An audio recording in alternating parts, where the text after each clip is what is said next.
Hello students, welcome to Chaturvedi classes. हम लोग पढ़ेंगे आज क्लास 10th का टॉपिक रियल नंबर्स, जो आपके एनसीईआरटी और एमपी बोर्ड की बुक का चैप्टर फर्स्ट है। आज हम लोग डिस्कस करने जा रहे हैं हमारा एक्सरसाइज 1.1 का क्वेश्चन नंबर सेकंड। अब बेटा ध्यान दो, क्वेश्चन नंबर सेकंड में क्या गिवन है। इसमें गिवन है show that any positive odd integer is of the form 6q + 1, 6q + 3 और 6q + 5 where q is some integer. ठीक है, आपको क्वेश्चन पढ़ लिया आपने, पर क्योंकि आपने इस तरह के अभी थ्योरेटिकल क्वेश्चन इससे पहले नहीं किए हैं 9 तक, तो आपको थोड़ा सा इसको सॉल्व करने में दिक्कत आ सकती है। पर आप अगर इसको ध्यान से देखोगे तो ये चीज़ आप पहले भी कई बार कर चुके हो। आपने कैसे की है वो आप देखिए। आपने कभी ध्यान हो कि जैसे 9 को 2 से डिवाइड किया तो 2 4 ज़ा 8 लिखा, 1 रिमाइंडर आया, तो आपने 9 को किस तरह से रिप्रेजेंट किया, 2 × 4 + 1 के फॉर्म में। तो ये आप पहले कर चुके थे। अगर हमारे पास में यहाँ पर अगर 8 होता तो आप 2 से इसको डिवाइड करते, 2 4 ज़ा 8 और रिमाइंडर क्या आ जाता, 0।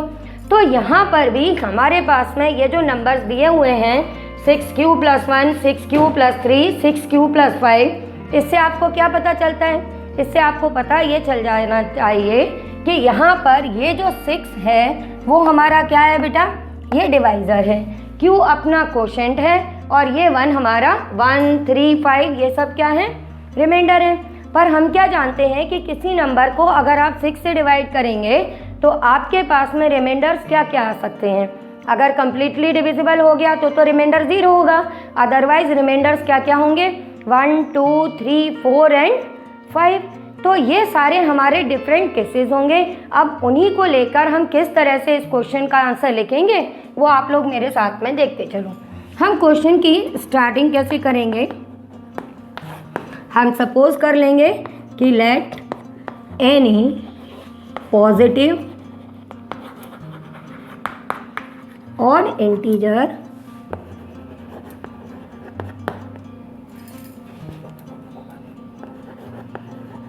be a, then there exists some integer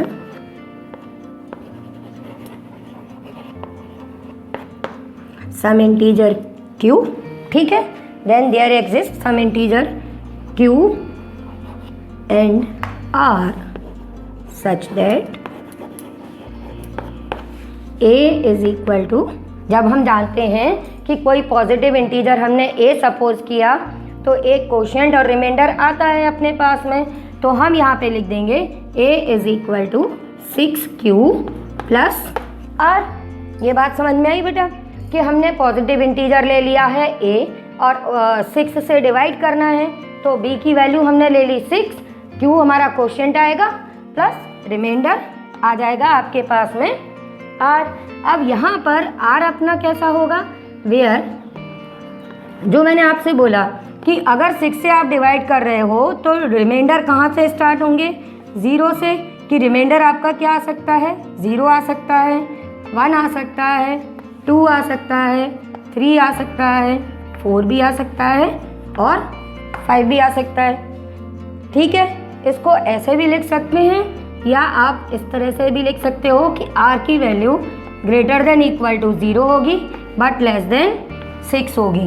ये अगर आप रिलेट नहीं कर पा रहे तो आप ऐसे देखो कि अगर हम किसी भी 6 की ही टेबल को देखते हैं, अगर 6 को डिवाइड किया 6 से तो आपका रिमाइंडर क्या आएगा, 0। जब आप 7 को डिवाइड करोगे तो क्या आएगा बेटा, 6 1 ज़ा 6, रिमाइंडर आ गया 1। अभी आप 8 को डिवाइड करते चलो, अब आप समझ ही गए होंगे कि मैं क्या बताना चाह रही हूँ। तो इस तरह से जब आप डिवाइड करते जाएंगे, ठीक है, कंटिन्यूसली 9 को करेंगे, 10 को, 11 को, 12 को, तो वापस 12 आने पर रिमाइंडर 0 आने लगेगा, तो वो चीज़ आपकी रिपीट होने लगेगी। तो इससे क्या पता चला कि जब हम किसी नंबर को 6 से डिवाइड करते हैं तो हमारे पास में जो रिमाइंडर्स आते हैं वो क्या आते हैं, 0 1 2 3 4 एंड 5। अब इन चीज़ों को लेकर हमको पूछा क्या गया है। अब हम उस क्वेश्चन पे वापस आते हैं। हमसे ये कहा गया कि आपने ये तो फाइंड कर लिया कि एक पॉजिटिव इंटीजर है, उसको ऐसे लिख सकते हैं, रिमाइंडर्स आपके ये आ सकते हैं।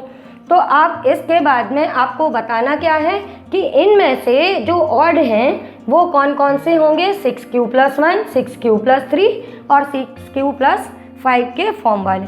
तो उनके लिए हम कैसे लिखेंगे कि हम लिख देंगे ये हमने रिमाइंडर तक बेटा लिख लिया, उसके बाद में लिखेंगे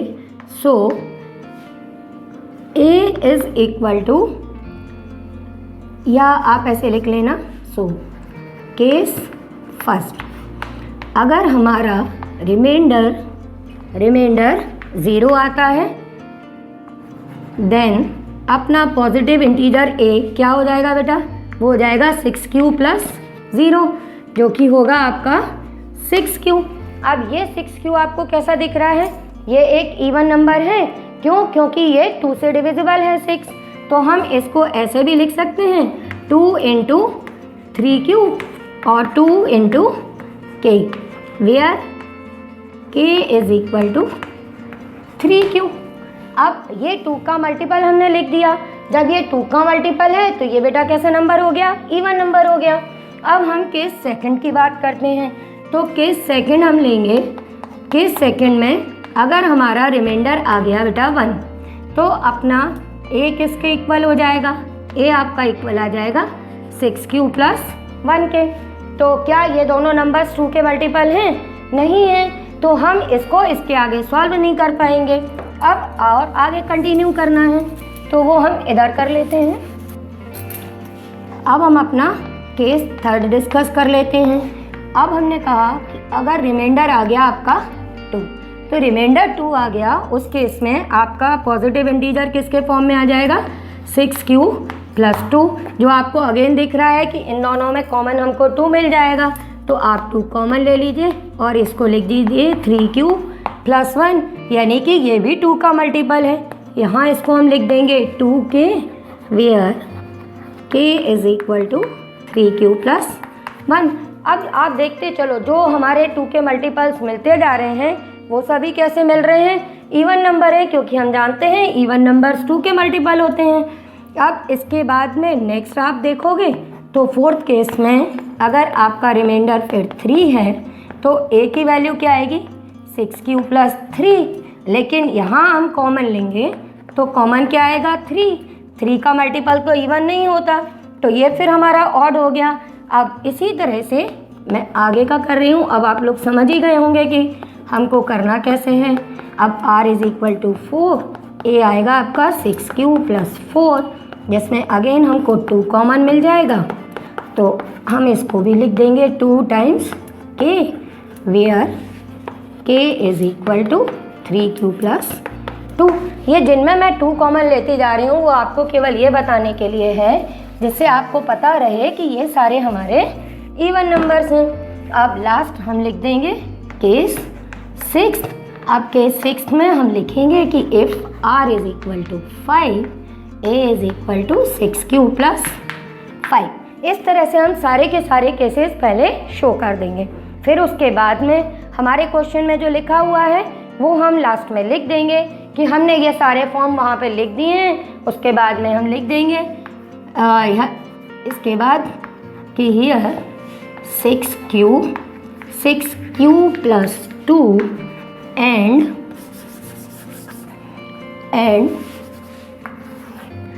6q+4 are even, therefore any odd positive integer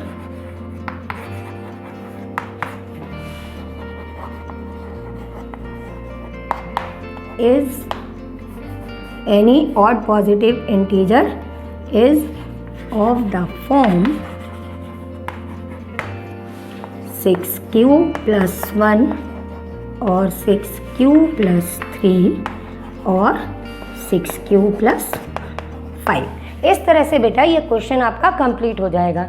अभी भी आपको कुछ समझ में नहीं आया हो तो टेंशन लेने की ज़रूरत नहीं है, मेरे नंबर्स हैं वीडियो के एंड में, आप मेरे साथ में व्हाट्सएप पे डिस्कस कर सकते हैं, मैं आपके डाउट्स क्लियर कर दूँगी।